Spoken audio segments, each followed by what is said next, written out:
My MIL exposed my miscarriage at dinner, so I exposed her affair, right in front of everyone at her anniversary celebration, and watched the room go silent. I was 12 weeks pregnant when I felt something warm running down my leg during work. I went to the bathroom and saw blood soaking through my dress. I called my husband, Mac, with shaking hands and said, "Something's wrong with the baby. There's so much blood. Come get me now." He said, "I'm on my way, don't move," and I could hear him grabbing his keys and running. By the time they got me into a room and hooked up to the monitors, our baby was already gone. The doctor used words like spontaneous and nothing you could have done. But all I heard was that the tiny heartbeat we'd seen on the ultrasound 3 weeks ago had stopped, and there was no medical reason why. Max sat on the edge of my hospital bed and put his face in his hands and cried, and I reached for him and said, "I'm so sorry," and he looked up and said, "Don't. This isn't your fault," and pulled me into his chest, and we stayed like that until the nurse came to tell us about next steps. We agreed to tell no one until we were ready.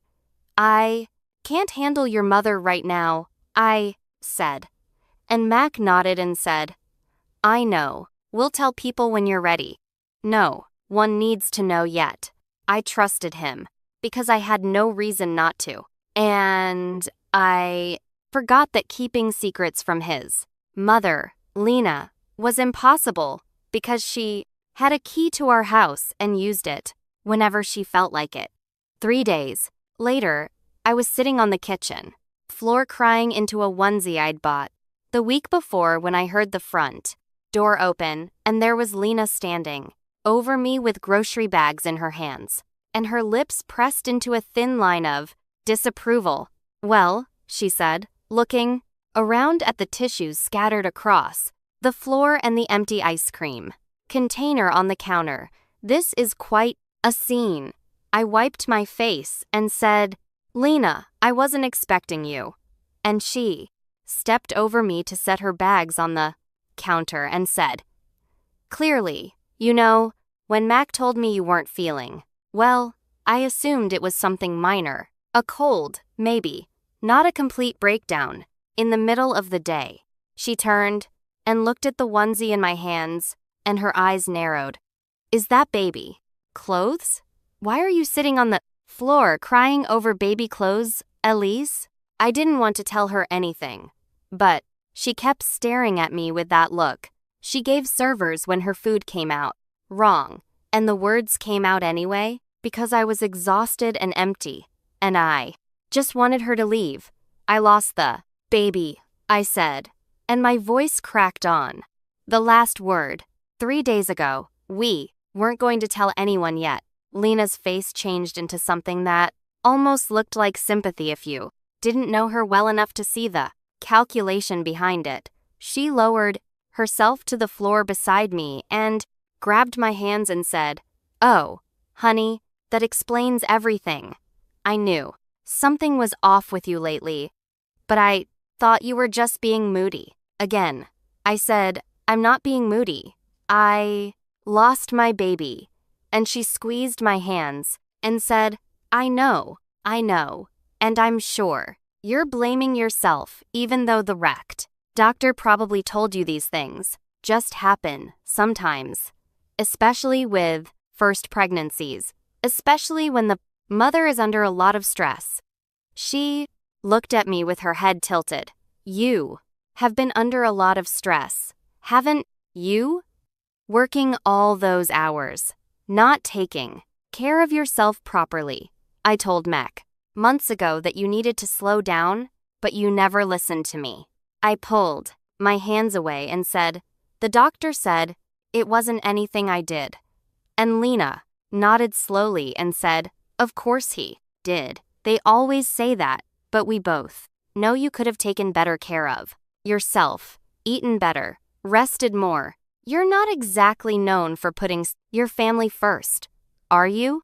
She patted my knee. "But what's done is done. No point dwelling on it now." I said, Please don't tell anyone. I need time, before the whole family knows.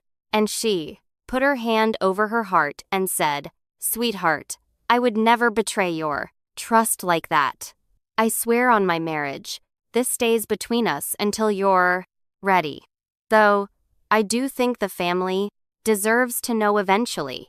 They've been asking about grandchildren for years, and it's not fair to keep them in the dark forever just because you're embarrassed. That Friday, she called and said she was organizing a small dinner because we needed to be surrounded by people who loved us. Just immediate family, she said. You really do need to get out of that house. Sitting around, crying isn't going to bring the baby back. I said, I don't think I'm ready for company.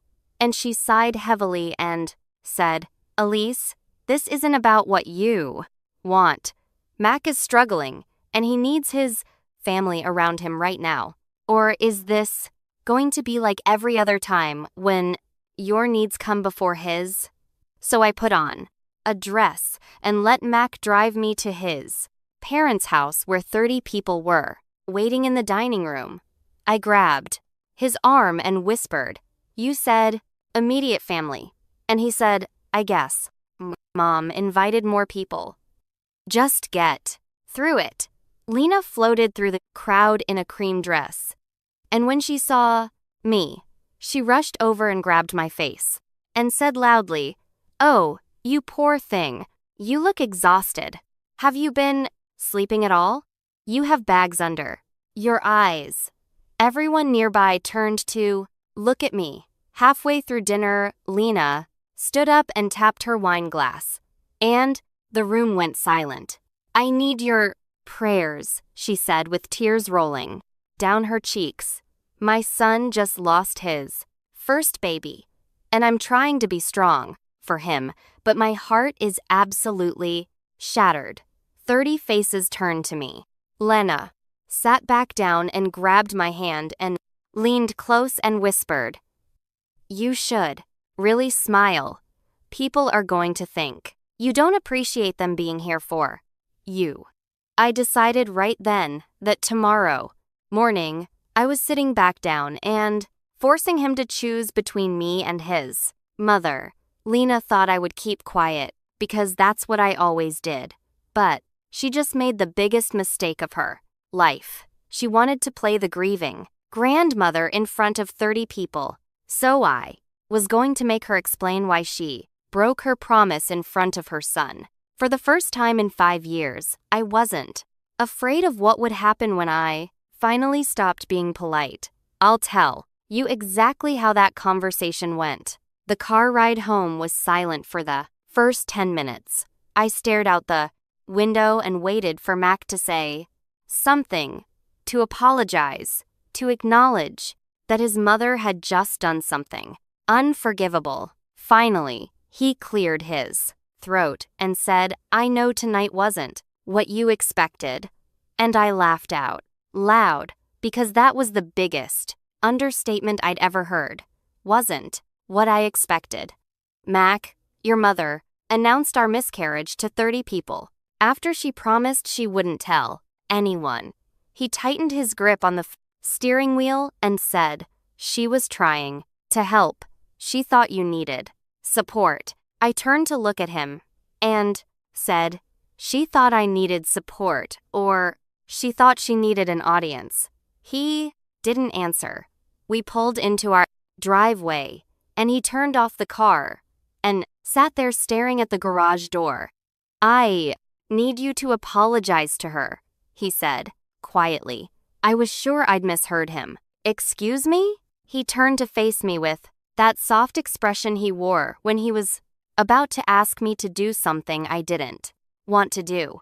You barely spoke to anyone all night. You didn't thank her for the dinner. You just sat there looking miserable, and now she's upset because she thinks you're mad at her. I opened my mouth and closed it because I could not find words for what I was hearing. I am mad at her, I finally said.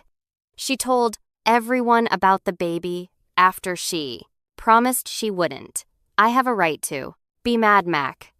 He sighed and rubbed his eyes. She made a mistake. She got emotional, but giving her the silent treatment all night was cruel, and you need to apologize by tomorrow morning. I got out of the car and walked inside, without answering. He followed me into the bedroom and said, Elise, I'm serious. She called me crying on the way home. She thinks you hate her. I pulled on my pajamas and said, good. Maybe she should think about why. He stared at me, like I was speaking a foreign language. You're being unreasonable. All she did was ask for prayers. That's what family does. I climbed into bed and turned off my lamp and said, if you can't see what she did wrong, then I don't know how to explain it to you. He stood there in the dark for a long moment, then walked out, and I heard the guest room door close behind him. The next morning, I woke up to 17 text messages. Mac's aunt asking if I was okay because Lena had called her worried about my mental state. His cousin asking if I needed anything because she heard I wasn't handling the loss well. His other cousin saying Lena mentioned I'd been acting erratic and did I want to talk to someone professional. I scrolled through message after message from people I barely knew, expressing concern about my stability because Lena had spent the night calling everyone in the family to tell them something was wrong with me. I found Mac in the kitchen, drinking coffee, and showed him my phone. Look at this. Look what she's doing. He glanced at the screen and shrugged. She's just worried about you. We all are, I said. She's not worried about me. She's trying to make everyone think I'm crazy so that when I tell them what she did, they won't believe me. Max sat down his coffee and said, listen to yourself right now. You sound paranoid. My mother loves you. She's trying to help and you're acting like she's some kind of villain. I stared at him and realized he was never going to see it. He'd spent 30 years being trained to believe everything Lena did was out of love, and nothing I said was going to undo that programming in one conversation. 3 days later, a coworker stopped me in the hallway and asked if everything was okay at home. I said, what do you mean?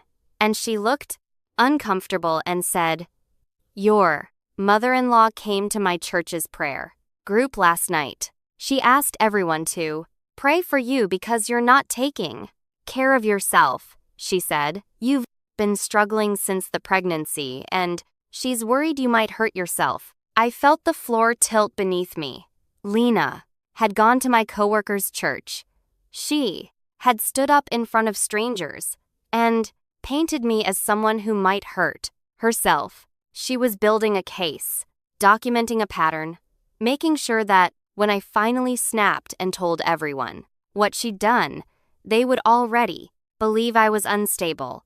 I drove home and found Mac watching TV and said, your mother told my coworker's prayer group that she's worried I might hurt myself. He muted the TV and said she mentioned she was going to talk to some people about getting you support. I think it's a good idea, actually. You haven't been yourself lately. I said, I haven't been myself because I lost a baby. And then your mother announced it to 30 people. And then she spent the next week telling everyone I'm crazy. He stood up and walked over to me and put his hands on my shoulders, like he was trying to calm a scared animal. Babe, I think you should talk to someone. A therapist, maybe.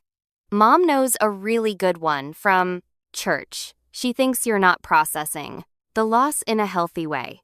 And honestly, I'm starting to agree with her. I pulled away from him. You want me to see a therapist your mother recommended so she can control that narrative too? He threw his hands up. See? This is exactly what I'm talking about. You're acting like everyone is out to get you. That's not normal. Elise, that's not healthy. That night, he moved into the guest room. He said he needed space to think, because I was refusing to apologize and I was refusing to get help, and he didn't know what else to do. I lay in our bed, alone, staring at the ceiling and thinking about how Lena had managed to isolate me completely in less than 2 weeks. My husband thought I was crazy. His family thought I was crazy. My coworkers thought I was crazy. She had taken my worst moment and used it to destroy every relationship I had. And she'd done it all while crying and asking for prayers. The next morning, I saw that Lena had posted a photo from the dinner on Facebook. It was a picture of her hugging me at the table with her eyes closed and her face pressed against my hair. The caption said, "Please pray for my sweet daughter-in-law during this difficult time. She's struggling, but our family will get her through it." 200 likes, 40 comments about what an amazing mother-in-law she was. A dozen people tagging mental health resources for me to read. I screenshotted everything and sent it to my best friend Danielle with the message, "Am I crazy or is this insane?" She called me immediately. "What the actual hell is wrong with this woman? She's posting about your ex Dan, Miscarriage on Facebook and making it sound like you're having a breakdown." I told her everything. The dinner, the texts, the prayer group, Mac moving to the guest room. Danielle was quiet for a long time and then said, "You need to get out of there. This woman is trying to destroy you and your husband is helping her do it." I said, "I can't just leave." "Where would I go?" She said, "You can stay with me, but Elise, I'm serious. What she's doing is not normal. This is calculated. She's setting you up for something, and you need to figure out what it is before she finishes building her case." I thanked her and hung up and sat in my kitchen wondering how my life had fallen apart so completely in 2 weeks. I'd lost my baby. I'd lost my husband. I'd lost my reputation. And Lena was out there, collecting sympathy and prayers, while I sat alone in a house that didn't feel like mine anymore. I agreed to help set up Lena's anniversary party, but I wasn't going there to fold napkins. She thought sending me into her house alone was safe because she'd already convinced everyone I was the crazy one. But women, like Lena, always have secrets, and I was going to search every room until I found something that proved who she really was. She had no idea what she was handing me when she gave me those keys. What I found in her closet changed absolutely everything. 2 weeks after the dinner, Lena called and said she needed help setting up for her 30th anniversary party. "Kenneth's out of town until Thursday and I can't possibly do everything myself," she said, in that sweet voice that made me want to throw my phone across the room. "You'll come help, won't you? It would mean so much to me." I said yes because Mac was standing right there, and because I knew refusing would give her more ammunition. She'd tell everyone I was too unstable to help with a simple party. She'd add to her list of evidence that something was wrong with me. So, Saturday morning, I drove to her house and spent 3 hours carrying boxes and ironing tablecloths while she supervised from the couch and pointed out everything I was doing wrong. "The napkins need to be folded into swans, not rectangles," she said without looking up from her phone. "And those centerpieces need to go on the west side of the room. The light is better there for photos." I nodded and adjusted and rearranged and fantasized about walking out the door and never coming back. Around noon, she sent me upstairs to grab extra chairs from her bedroom closet. "They're in the back," she called after me, "behind the boxes. Make sure you don't mess up anything while you're emptying." Looking I climbed the stairs and went into the master bedroom and opened the closet door. It was massive, a walk-in, the size of my living room with shelves and drawers and racks of clothes, organized by color. I pushed past the dresses and moved some boxes and found the chairs folded up against the back wall. As I was pulling them out, I knocked over a shoebox on the top shelf, and it fell open, and receipts scattered everywhere. I knelt down to gather them, and that's when I saw what they were for. Jewelry. Expensive jewelry. A diamond bracelet from 2 years ago. Pearl earrings from last Christmas. A necklace that cost more than my car. I'd never seen Lena wear any of these things. Not once. I was putting the receipts back when I heard her phone buzz from the nightstand in the bedroom. She must have left it upstairs when she went to answer the door earlier. I should have ignored it. I should have grabbed the chairs and gone back downstairs and pretended I never saw anything. But something made me walk over and look at the screen. The notification was from someone named Emmanuel with a heart emoji. The preview showed the first line of the text. Last night was perfect. I can't stop thinking about you. My whole body went cold. Emmanuel. I knew that name. He was the deacon at Lena's church. He'd been coming to family dinners for years. He always sat next to her, always refilled her wine glass before anyone else's, always laughed a little too hard at her jokes. I told myself there had to be an explanation. Maybe it was a different Emmanuel. Maybe the text was innocent and I was reading into it because I wanted to find something wrong with her, but my hands were already moving. I picked up her phone and typed in the passcode I'd watched her enter 100 times at family dinners. It opened immediately. I went to her messages and found Emmanuel's thread and started scrolling. I miss you already. You're the only one who understands me. Kenneth doesn't touch me the way you do. I wish I'd married you. Instead, 7 years of messages. 7 years of I love you and I need you and you're my soulmate, and explicit descriptions of things that made my stomach turn. I kept scrolling with shaking hands and found photos. Lena in lingerie. I'd never seen before. Emmanuel shirtless in what looked like a hotel room. The two of them, together in bed with timestamps from dates I recognized.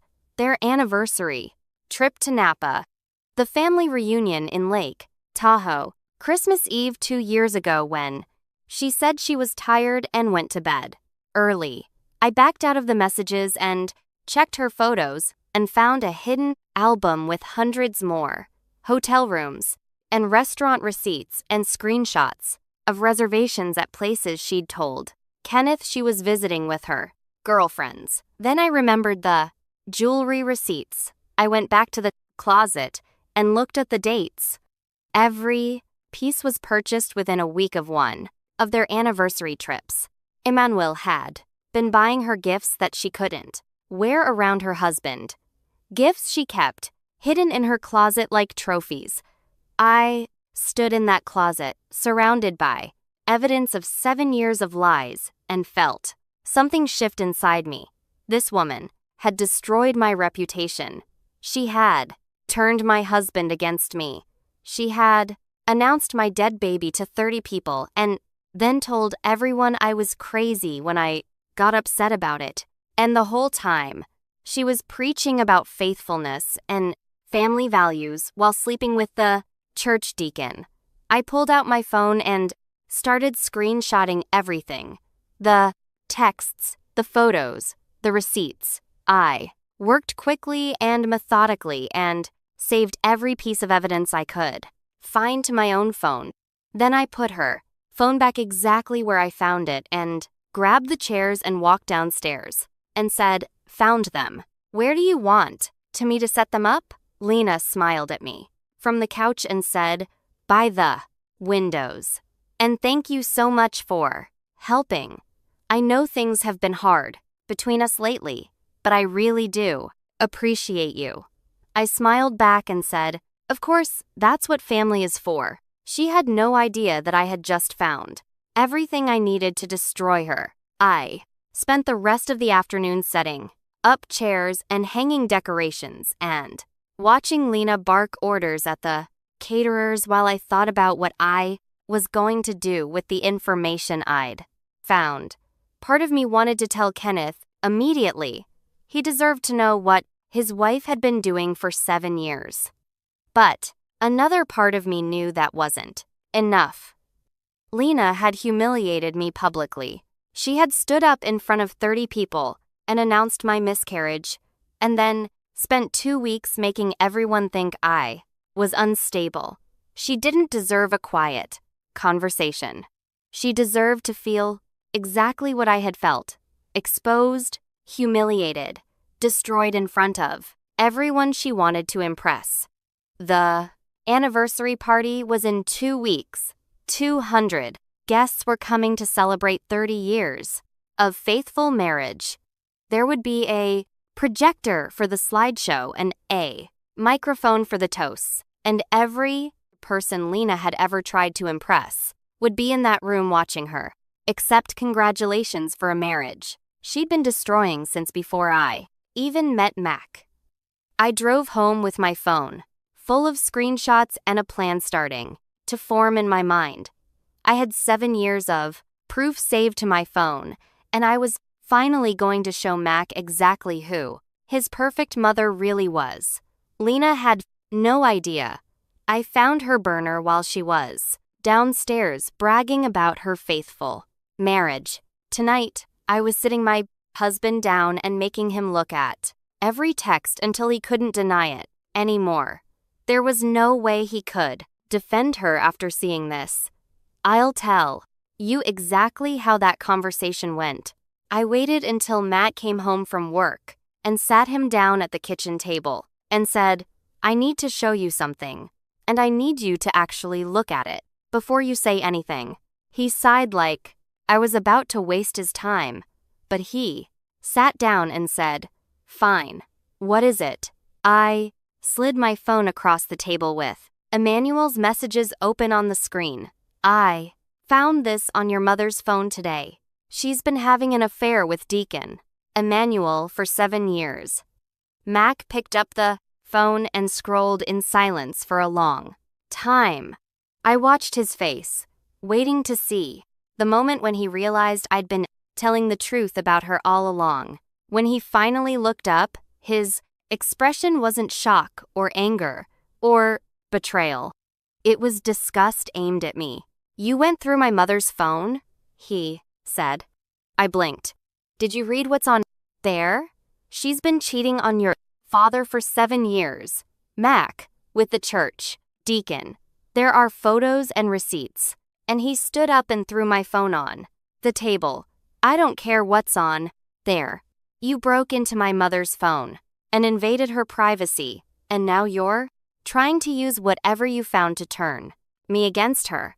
I could feel the floor shifting beneath me. I didn't break into anything. She left her phone upstairs, and I saw a text notification, and I looked because you're obsessed with proving she's evil. He cut me off. You've been paranoid about her for weeks, and now you're going through her phone, looking for dirt. Do you hear how crazy that sounds? I grabbed the phone and held it up. Look at the pictures, Mac. Look at the dates she was with him on your parents' anniversary trip. She was with him on Christmas Eve. This isn't paranoia. This is proof. He shook his head slowly. Or it's fake. You could have made all of this up. Photoshopped the dyed texts, created fake screenshots to frame her, because you're jealous of how close we are. I stared at him and realized he was never going to believe me. It didn't matter what evidence I had.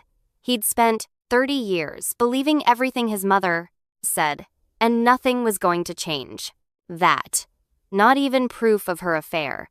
I didn't fake anything, I said quietly. But you're going to believe whatever you want to believe, aren't you?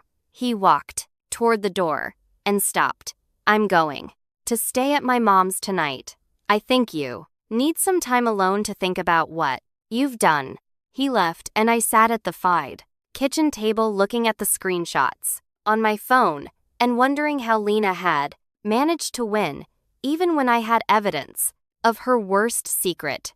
The next morning, I woke up to a text from a number I didn't recognize. It said, I know what you found. Keep your mouth shut or I'll tell everyone you caused your own miscarriage. My whole body went cold. I stared at the message and read it 3 more times and felt my hands start to shake. She knew. Somehow she knew I'd found the messages, and instead of being scared, she was threatening me. I called Mac and he didn't answer. I called again, and it went straight to voicemail. I drove to Lena's house and found them sitting together on the porch drinking coffee like nothing was wrong. When I got out of the car, Lena smiled and said, Good morning, sweetheart. Did you sleep okay?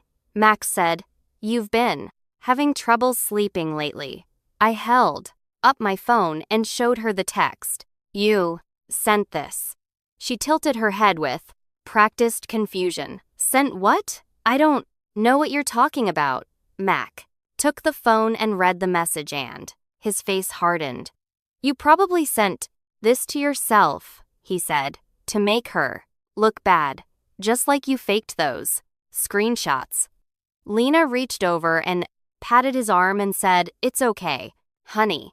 She's not well. We both know that. Maybe it's time we talked about getting her some real help before she does something she can't take back. I looked between them, mother and son, united against me, and I realized that private confrontation was never going to work. Lena had spent 30 years training Mac to believe her over everyone else. She had contingencies and excuses, and tears ready for every accusation I could throw at her. If I wanted to expose her, I was going to have to do it somewhere. She couldn't spin the story.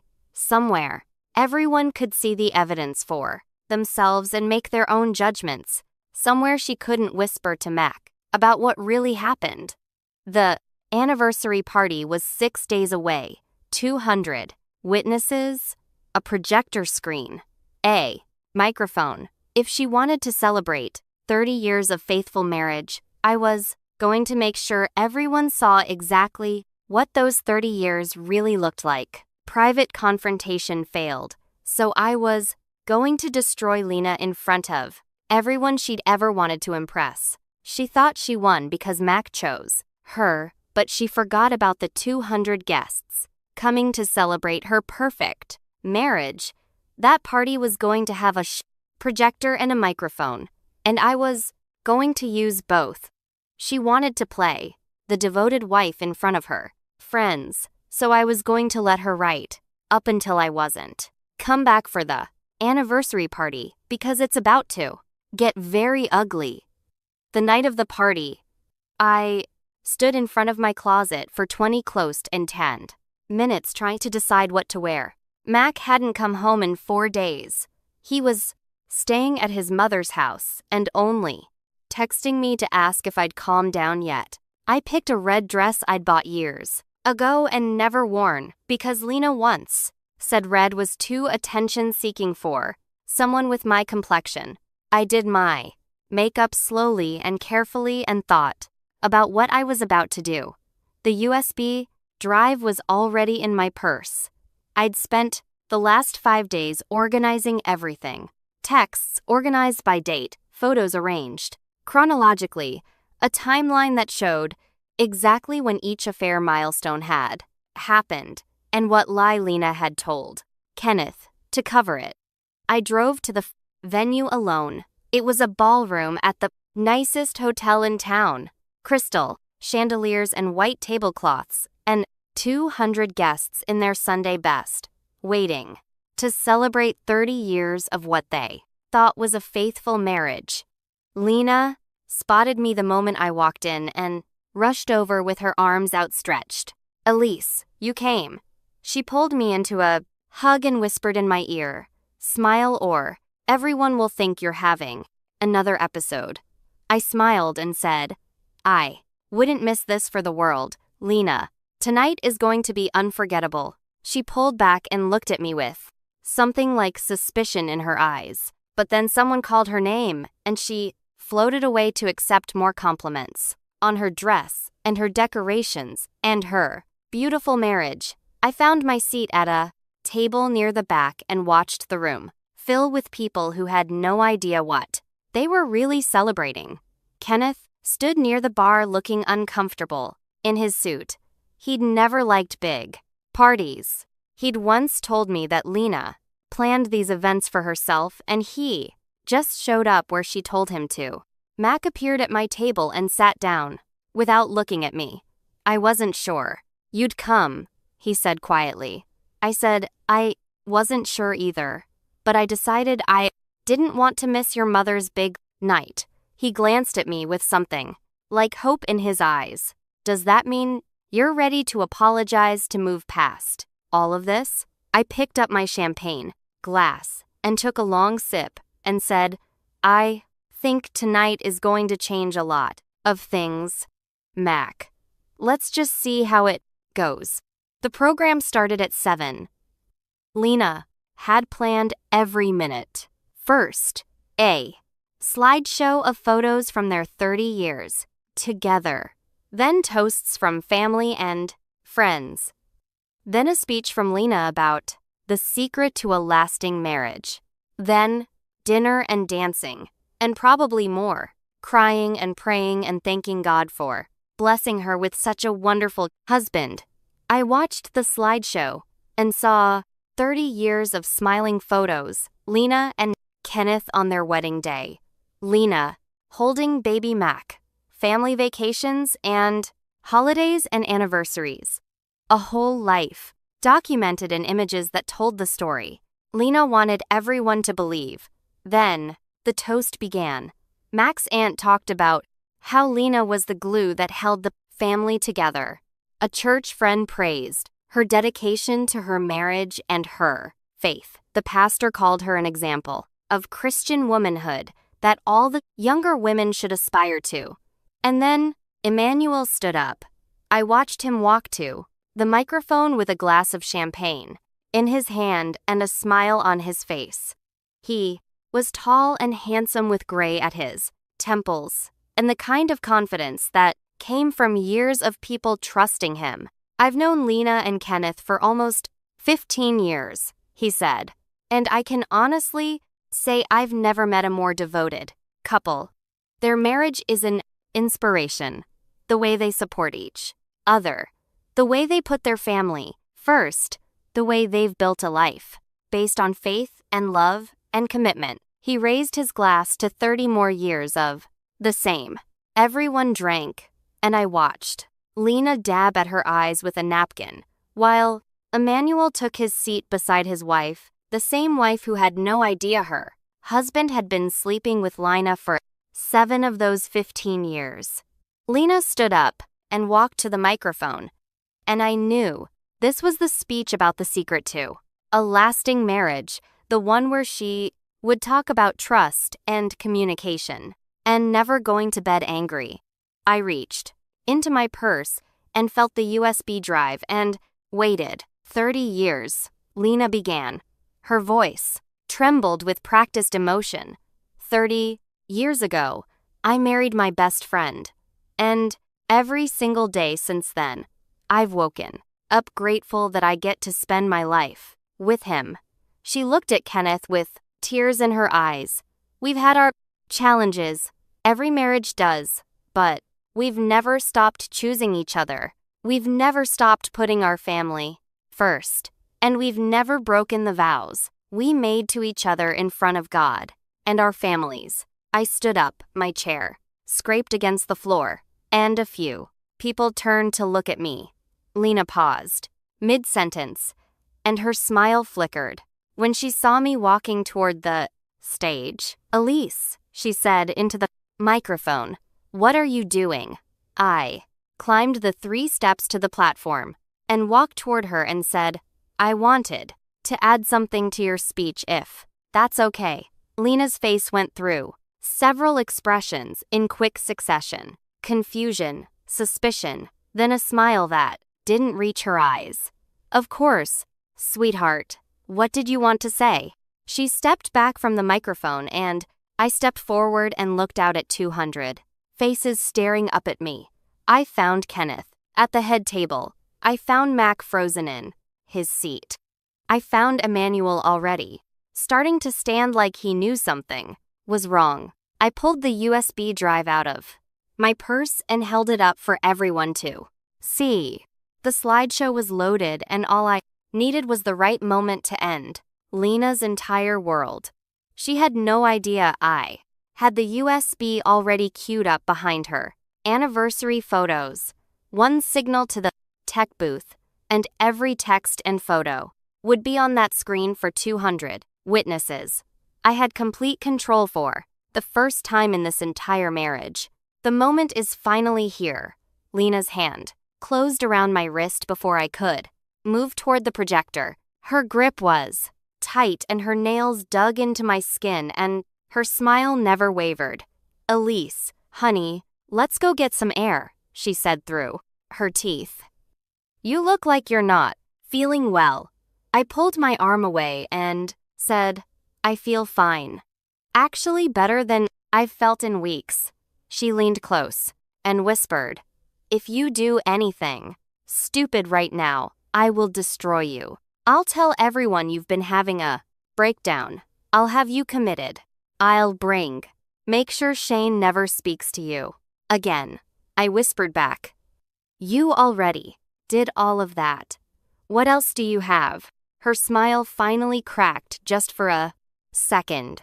Then she composed herself and said loudly enough for the nearby tables to hear. Of course, you can say a few words. We're all family here. She stepped back and gestured toward the microphone, and I could see in her eyes that she was calculating, trying to figure out what I could possibly do that she couldn't spin, what evidence I could have that she couldn't explain away.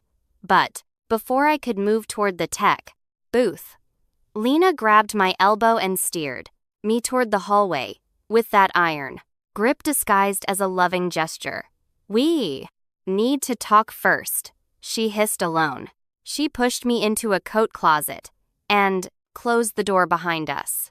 And in the darkness, I could finally see her real face. No smile, no warmth, just cold calculation. I know you found something, she said. Shane told me you went through my phone. Whatever you think you have, it won't work. I've spent 30 years building relationships in this community. I've spent 30 years being the woman everyone trusts. You've spent 2 weeks acting like a crazy person who can't handle losing a baby. I felt my whole body go rigid at those words. I didn't lose a baby, I said quietly. My baby died. There's a difference. Lena waved her hand dismissively. Same thing. The point is, no one is going to believe you over me. You could have video evidence and they'd still think you faked it because I've already told them how unstable you've been, how paranoid, how obsessed with destroying me. She stepped closer and I could smell her perfume mixed with champagne. So, here's what's going to happen. You're going to go back out there and smile and clap during my speech and act like a supportive daughter-in-law. And then, you're going to go home and pack your things and file for divorce and disappear from my son's life forever. If you do that quietly, I won't tell anyone what really happened with your miscarriage. My blood went cold. What do you mean what really happened? She smiled and it was the cruelest expression I'd ever seen on a human face. I mean, that stress causes miscarriage. Everyone knows that. And you were so stressed, weren't you? Working all those hours, fighting with Shane about having children when he wasn't ready. Pushing and pushing until your body gave out. She tilted her head. That's the story. I'll tell if you make me. That you wanted a baby so badly, you ignored the warning signs. That you kept working instead of resting. That you caused your own loss because you were too selfish to slow down.